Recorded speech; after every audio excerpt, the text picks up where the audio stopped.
I'm working the BCS through to flail mow, and you can see on a wider terrace, you can actually start at the channel and then flail mow rows out till you get to the edge.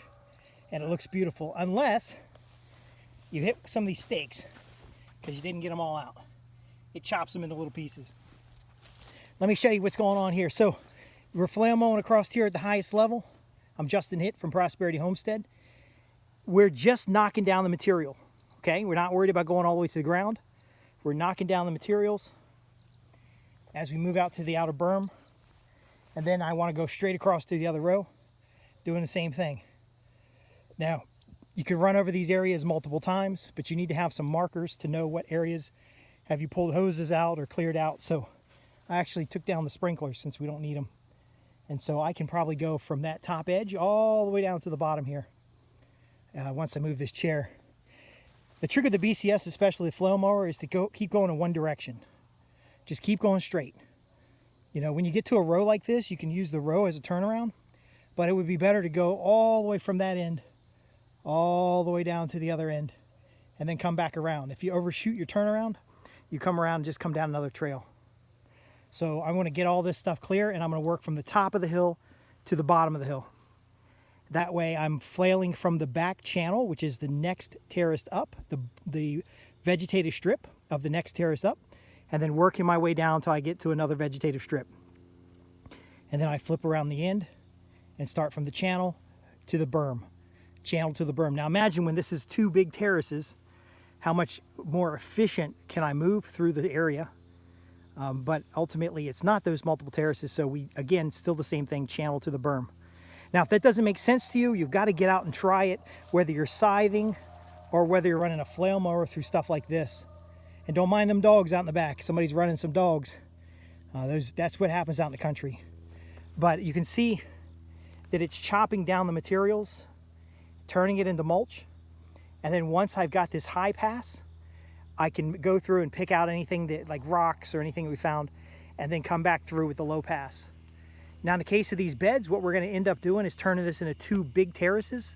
That's going to be more efficient in time. That's why I keep telling you about how do you model this. See, there's a vegetative strip there. I'm cutting from the vegetative strip to the next vegetative strip, going across the contour, but downhill as I move. And then I come back and chop it even finer. I might even let it sit after the high chop so that we can get the grass to come through or stand back up again before we cut it again. And this area here, we're probably going to make two big terraces again. Now, the neat thing when you're cutting terraces is you want to take the soil from here and put it upslope. You're always going to move soil upslope. So if you're going to level this terrace out, you might do deep tillage up to the bund and move that soil up the hill.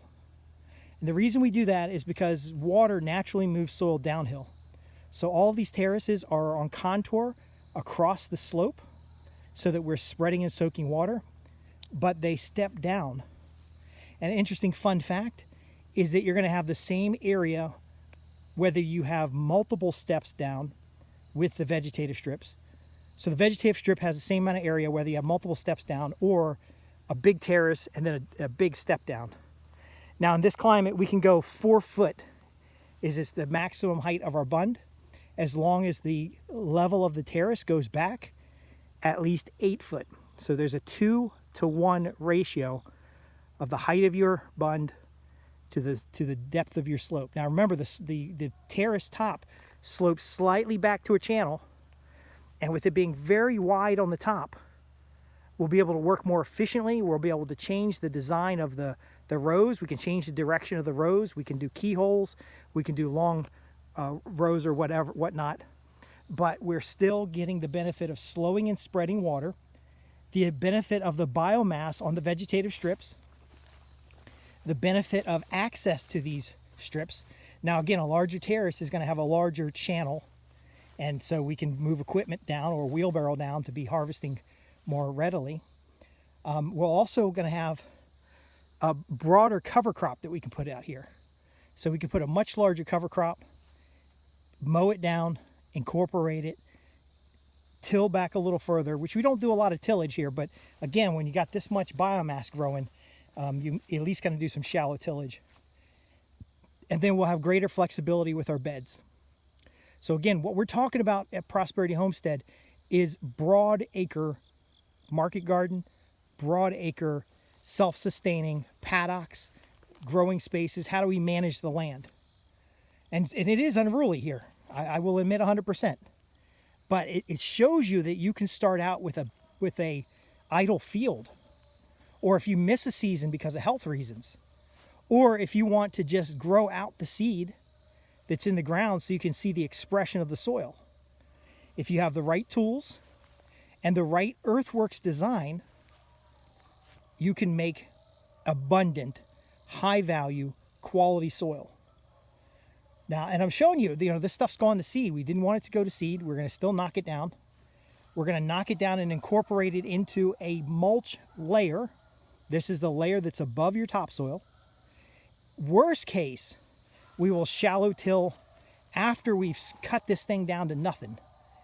We'll shallow till. At all times, we keep the soil covered. The shallow tillage is just to terminate the cover crop. But as soon as it takes another cover crop, we put it back in seed. Now, here's the thing. We want our preferred cover crops, our hairy vetches, our grains, our buckwheats and different things like that. We want the oatmeal. We want the preferred cover crop. We don't necessarily want all this tall grass and weeds and stuff. But again, that's what's already in the soil. Now, some people would say, and it's a huge mistake to do this, some people would come in and simply till under all this cover crop, but what they're actually doing is putting that seed into the soil and banking it out. What you'll find out after you've mowed a few of these is that birds will come in here and eat a lot of seed. Now again, after you mowed it like this, you could put chickens in here. And the chickens will go through and scratch it up and eat the seed and eat the little grasshoppers and crickets. You could put ducks through here. But again, we're emulating nature. The grass is growing, whatever seed's there is sprouting, it's putting roots into the soil, it's sequestering carbon, and then we come back through and we plow it on the surface. We're not plowing it underneath the soil. We're basically flailing it, chopping it, and dropping it at scale. Now, if you had a smaller garden, you would never get this much grass to grow on it because you would constantly be chopping and dropping as you go.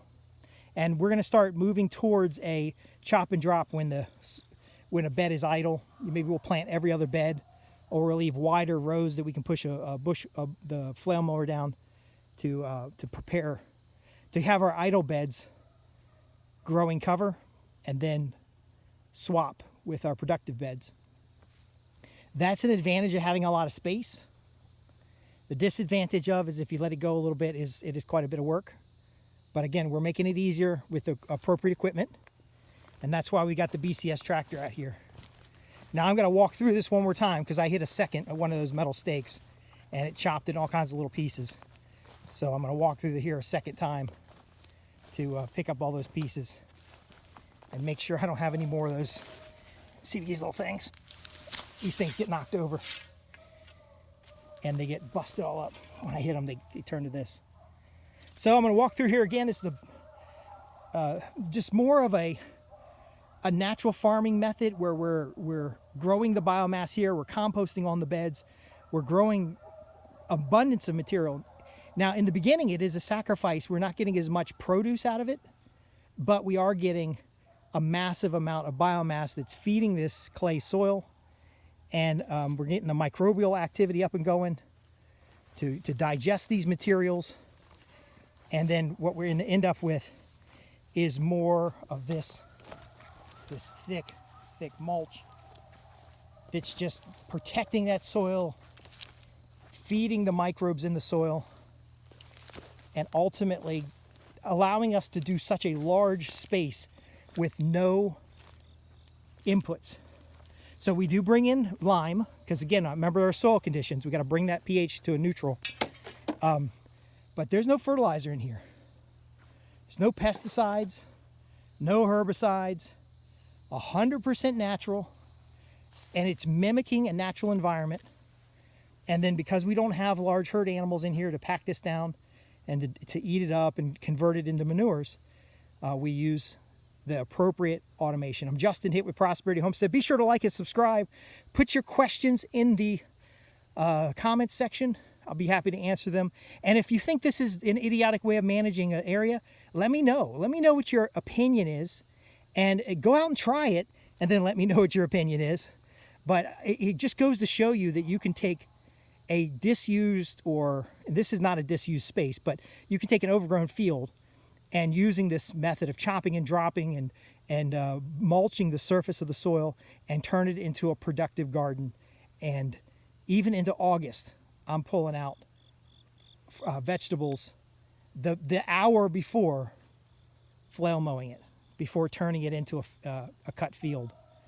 But we're not removing these materials. You know, I know a lot of people at the end of the season, they take all this cover out. We're not removing any of these materials.